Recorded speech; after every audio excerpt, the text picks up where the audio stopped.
Hola, mi nombre es Omar Núñez Mendoza. Hoy voy a presentarles una entrevista sobre los grupos indígenas de México con la antropóloga social Eva Bastida Soto, con más de 18 años de experiencia trabajando con grupos humanos, entre ellos grupos indígenas de México. Grupos indígenas de México, sí, bueno, sí los conozco. He trabajado con varios pueblos indígenas de este país, en varias regiones de México, al norte, al centro, al sureste. Estos pueblos pues se encuentran dispersos en todo el país. Incluso hay lugares donde a veces pensamos que no existe ninguna población indígena y pues bueno, ahí están presentes. ¿Sabe cuántas lenguas indígenas existen en nuestro país? Sí, son 68 lenguas indígenas, solo que bueno, estas lenguas tienen sus variantes y bueno, pues puede una lengua indígena tener una variante por comunidad que la hable. Entonces, por ejemplo, en el estado de Oaxaca, pues hay muchos tipos de la misma lengua, por ejemplo, el mixteco, y el mixteco puede ser el mixteco de San Juan o el mixteco de San Pedro. Entonces, es muy importante reconocer cuando vas a trabajar con pueblos indígenas cuáles son las variantes que ellos tienen, porque si no, pues se corre el riesgo de que si no sabes, pues puedes llevar un intérprete de otra variante, aunque sea el propio mixteco, y bueno, pues no te van a comprender precisamente todo lo que debas o quieras explicar, ¿no? ¿Me podría decir algunas lenguas indígenas y en qué estado se encuentran? Bueno, pues está el náhuatl, que esa lengua se encuentra en la mayor parte del centro de México, pero bueno, también hay población que habla náhuatl o mexicanero que está en el estado de Nayarit o algunos más al norte de México. Entonces, las lenguas se encuentran, algunas se concentran regionalmente. Por ejemplo, las lenguas del norte normalmente están en esa región, pero el náhuatl, bueno, es una lengua muy extendida en nuestro país.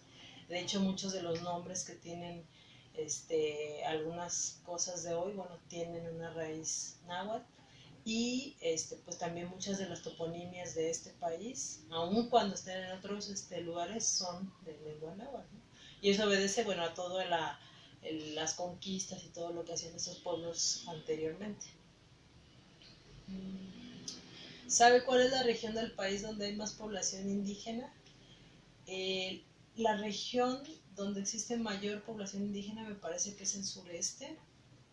El sureste de México es el lugar donde se ha conservado un poco más las poblaciones. Hay mucha población migrante, pero tienen un fuerte arraigo a sus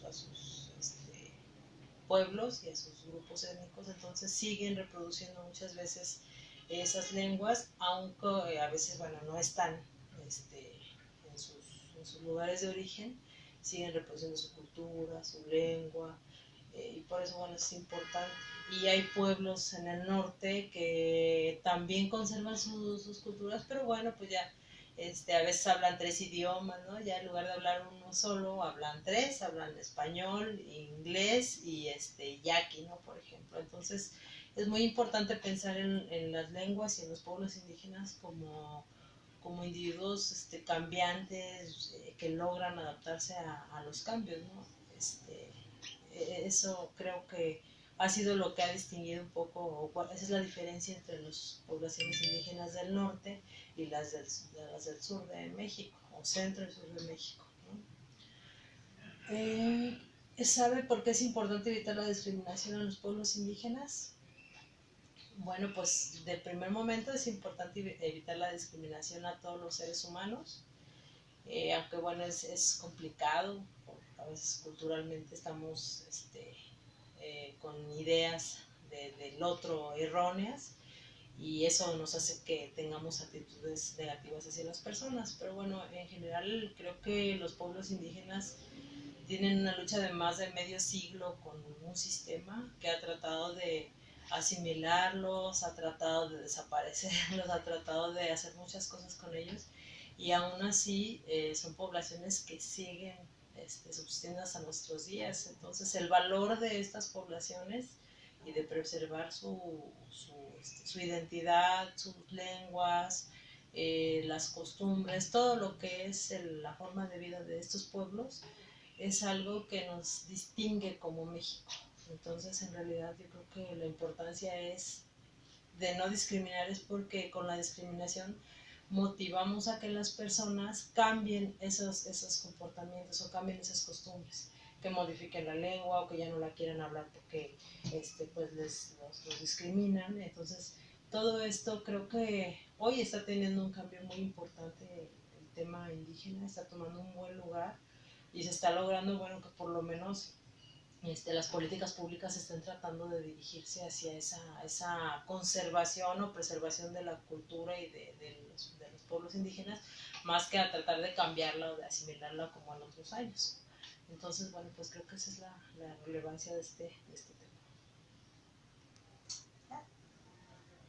Bueno, y también creo que es importante considerar que los pueblos indígenas o las comunidades indígenas, pues como lo dije hace un rato, son parte de nuestra identidad como mexicanos. Y algo que creo que a veces se nos olvida, pues es que son personas, son comunidades activas y cambiantes, y que pues queremos tratarlos como si estuvieran en el pasado.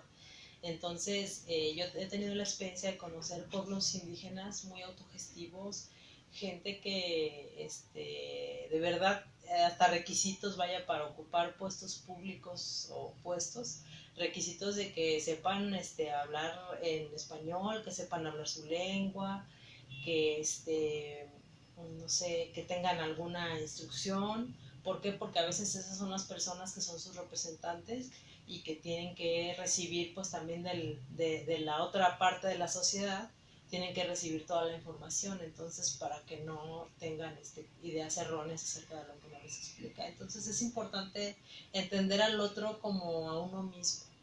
Esa es la importancia de esto, como las personas que somos, con todas las capacidades exactamente iguales. Lo único que nos hace diferente pues es el lugar donde nacimos, la lengua y la Para cerrar, mi conclusión es que no debemos discriminar a los grupos indígenas de México porque forman parte de nuestra cultura, la cual debemos preservar. Gracias.